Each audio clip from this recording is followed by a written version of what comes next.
नमस्कार दोस्तों, आपका स्वागत है इस YouTube चैनल में। यहाँ पर सुबह से शाम तक की हर खबर पल पल की बताई जाती है, तो YouTube चैनल को सब्सक्राइब करें लाल बटन को दबाकर और घंटी के बेल आइकन को जरूर दबाएं ताकि हर वीडियो डालें उसकी सूचना आप तक पहुँच सके। नमस्कार, अभी भी की ताजा ब्रेकिंग न्यूज आ रही है। सपा सुप्रीमो मायावती का बड़ा ऐलान, नहीं लड़ेगी लोकसभा चुनाव। लोकसभा चुनाव की तारीख नजदीक आते ही राजनीतिक गलियारों में जमकर सियासत शुरू हो गई है। इसी बीच बसपा के सुप्रीमो ने बड़ा ऐलान किया है कि उन्होंने कहा कि मौजूदा हालात को देखते हुए उन्होंने इस बार के लोकसभा चुनाव को नहीं लड़ने का फैसला किया है। हालांकि मैं जब चाहूँ जब लोकसभा चुनाव जीत सकती हूँ, अगर आगे जरूरत पड़ी तो किसी भी सीट से चुनाव लड़ सकती हूँ। मायावती ने आगे कहा कि अभी भी हमारी गठबंधन की स्थिति काफी अच्छी बनी हुई है। हमें पूरी उम्मीद है कि इस बार भी लोकसभा चुनाव में हमारा गठबंधन अच्छा प्रदर्शन करेगा। इसके पहले मायावती ने नगीना लोकसभा सीट से चुनाव लड़ने की चर्चा थी, लेकिन अब मायावती के लोकसभा चुनाव नहीं लड़ने के ऐलान के बाद इस सभी बातों पर विराम लग चुका है। वहीं उत्तर प्रदेश की कुल 80 लोकसभा सीटों पर सपा और बसपा और आरडीएल के गठबंधन लड़ रहे हैं। इसमें सपा की कुल 37 सीट है, बसपा की कुल 38 सीट है और आरडीएल की 3 सीटों पर अपनी उम्मीदवार उतार रहे हैं।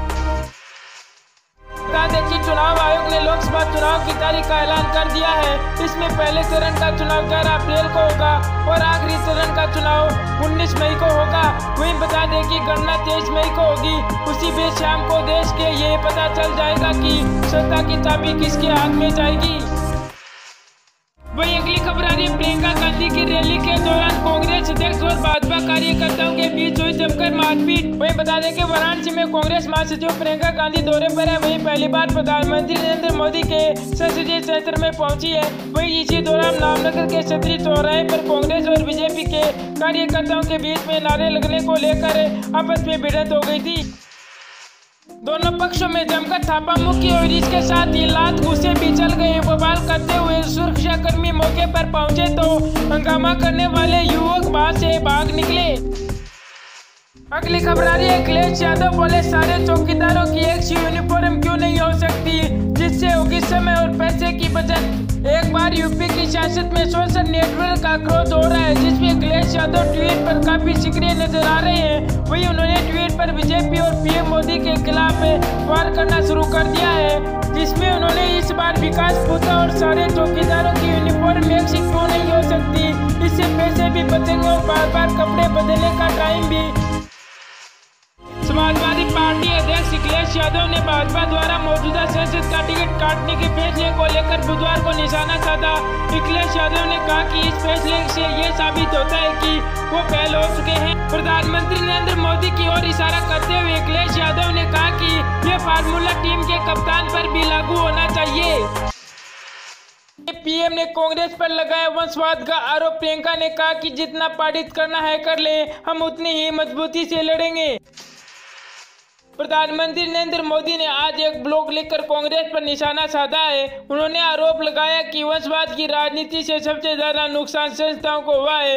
उन्होंने लिखा कि 2014 में देशवासियों के निर्णायक रूप से मत लेकर अपना फैसला सुनाया है और परिवार तंत्र को ही लोकतंत्र चुना है। वोट बैंक की राजनीति से ऊपर के विकास की राजनीति को देखा है। 2014 में देशवासियों ने इस बात से बेहद ही खुशी थे। वहीं प्रधानमंत्री के इस ब्लॉग पर पलटवार करते हुए कांग्रेस महासचिव प्रियंका गांधी ने नरेंद्र मोदी पर हमला किया। उन्होंने कहा कि जितना पारित करना है कर ले, हम उतनी ही मजबूती से खड़े रहेंगे। इसके साथ ही उन्होंने कहा कि हम डरने वाले नहीं हैं। बता दें कि प्रियंका गांधी ने 3 दिन के दौरे पर यूपी में, आज उनके दौरे का अंतिम दिन है। आज प्रियंका गांधी पहली बार प्रधानमंत्री नरेंद्र मोदी के संसदीय दौरे पर जाएगी। इस दौरान वे कार्यकर्ता और आम जनता से मिलेगी। बाबा विश्वनाथ का भी प्रदर्शन पूजन करेगी। अगली खबर आ रही है, चुनाव प्रचार के लिए मोदीगढ़ में पहुंची प्रियंका महाल सम्मेलन को करेगी संबोधित। लोकसभा चुनाव के मद्देनजर कांग्रेस महासचिव प्रियंका गांधी 3 दिवसीय के यूपी के दौरे पर है। आज उनकी गंगा यात्रा का आखिरी दिन है। इस दौरान प्रियंका ने लोगों से सच्ची बात कैंप के जरिए बातचीत की। इसके अलावा यूपी के कांग्रेस महाप्रभारी ने प्रधानमंत्री नरेंद्र मोदी पर कटाक्ष करते हुए कहा कि 70 साल की रेट की भी एक्सपायरिंग डेट होती है। अगर नरेंद्र मोदी का 56 इंच का सीना है तो रोजगार क्यों नहीं मिलते हैं। बता दें कि प्रियंका गांधी ने अपने 3 दिवसीय दौरे की शुरुआत सोमवार से प्रयागराज से की थी और उसके दूसरे दिन की मिरीपुरा में रही थी। वह तीसरे दिन भी अंतिम दिन की वाराणसी जाने वाली है। नरेंद्र मोदी संसदीय और वाराणसी में प्रियंका गांधी पहली बार जा रही है और वहां वह कई कार्यकर्ताओं के जरिए पार्टी के लिए आधार बनने की कोशिश करेगी। प्रियंका गांधी मीरपुरम के चुन्नर गेस्ट हाउस से वाराणसी के लिए सड़क के जरिए रवाना हुई। इसके बाद का उनका गंगा पार रामनगर जाने का कार्यक्रम है। रामनगर क्षेत्र में दौरे के दौरान वे पूर्व प्रधानमंत्री लालू बहादुर शास्त्री के घर भी जा सकती है और वहां वह उनके परिजनों से मुलाकात कर सकती है। फिर वह नाव के जरिए वाराणसी के मशहूर 80 घाट के जरिए रवाना होगी। 80 घाट पर वह महाल सम्मेलन में हिस्सा लेगी। बिहार में महागठबंधन में सीट का बंटवारा हुआ तय।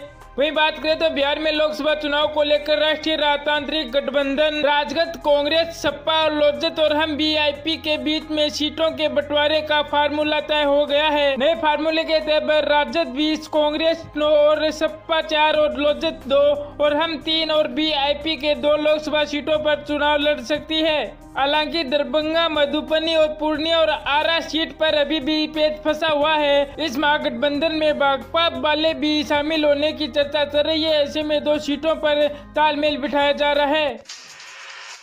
ये आज भी जारी नहीं हो सकती। भाजपा की सूची टिकट विवरण को लेकर कसमकस। आडवाणी, जोशी और सीता कुमार और सुषमा भारती और खंडारी और खोसियारी के टिकट काटे। लोकसभा चुनाव 2019 में पूरे दमखम के साथ ताल ठोक रही भारतीय जनता पार्टी को टिकट विवरण में खासी मुश्किल का सामना करना पड़ रहा है। पहले चरण में आगामी 11 अप्रैल को 91 सीटों पर मतदान होना है और नामांकन भरने की तिथि भी 25 मार्च को है। लेकिन इसके बावजूद भी अभी तक प्रत्याशियों की सूची जारी नहीं हो सकी है। आज नई दिल्ली में केंद्रीय चुनाव प्रचार समिति टिकट की विवरण को लेकर देर रात तक मंथन कर रही थी। अभी तक पार्टी ने कई वरिष्ठ नेताओं के टिकट करने की बात सामने आई है। अभी तक पार्टी के कई वरिष्ठ नेताओं के टिकट काटने की बात सामने आई है, जबकि छत्तीसगढ़ के सभी 10 वर्तमान सांसदों के भी टिकट काटे गए हैं। वरिष्ठ नेता लालकृष्ण आडवाणी, मुरली मनोहर जोशी के अलावा भी उत्तराखंड के 2 पूर्व मुख्यमंत्री बीसी खटूरी और भगत सिंह को कोरियासी को भी टिकट नहीं दिया गया है। लोकसभा चुनाव में टिकट विवरण को लेकर भाजपा में सबसे ज्यादा घमासान मचा हुआ है। कांग्रेस समेत सभी विपक्षी दलों ने अधिकतर टिकट घोषित कर दिए हैं, जबकि भाजपा में अभी तक विचार मंथन ही चल रहा है। नमस्कार, ब्रेकिंग न्यूज आ रही है। प्रियंका गांधी का पीएम मोदी पर जोरदार हमला। अगर आपका 56 इंच का सीना है तो रोजगार क्यों नहीं दे पाए, जमीन पर आकर हकीकत का सामना करें। वही बात करें तो कांग्रेस महासचिव प्रियंका गांधी वाड्रा मंगलवार को अपनी बोट यात्रा से दूसरे दिन फिर से निकली। एक बार फिर से उन्होंने अपनी यात्रा की शुरुआत प्रधानमंत्री नरेंद्र मोदी और केंद्र सरकार यूपी योगी आदित्यनाथ सरकार पर हमला बोलते हुए कहा कि प्रियंका गांधी वाड्रा ने पीएम मोदी का नाम नहीं लिया। कहा कि अगर आपका 56 इंच का सीना है तो देश में बेरोजगार लोग खुश क्यों नहीं है, आखिरकार आपने रोजगार क्यों नहीं दे पाए। वहीं उन्होंने यूपी के मुख्यमंत्री योगी आदित्यनाथ द्वारा अपने 2 साल का रिपोर्ट कार्य पेश किए जाने पर तंज कसते हुए कहा कि उत्तर प्रदेश के सीएम योगी जमीन पर आकर हकीकत का सामना करना चाहिए।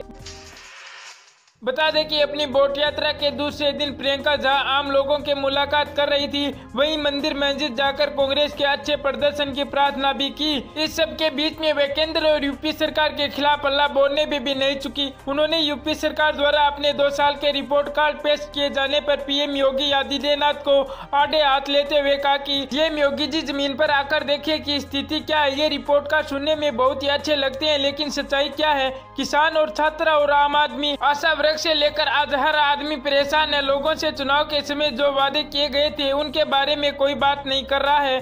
देश और प्रदेश में रोजगार की स्थिति और खराब होती जा रही है।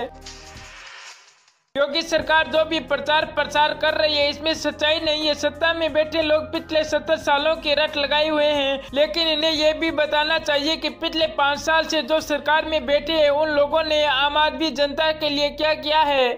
नमस्कार दोस्तों, आपका स्वागत है इस YouTube चैनल में। यहाँ पर सुबह से शाम तक की हर खबर पल पल की बताई जाती है, तो YouTube चैनल को सब्सक्राइब करें, लाल बटन को दबाकर और घंटी के बेल आइकन को जरूर दबाएं ताकि हर वीडियो डालें उसकी सूचना आप तक पहुँच सके।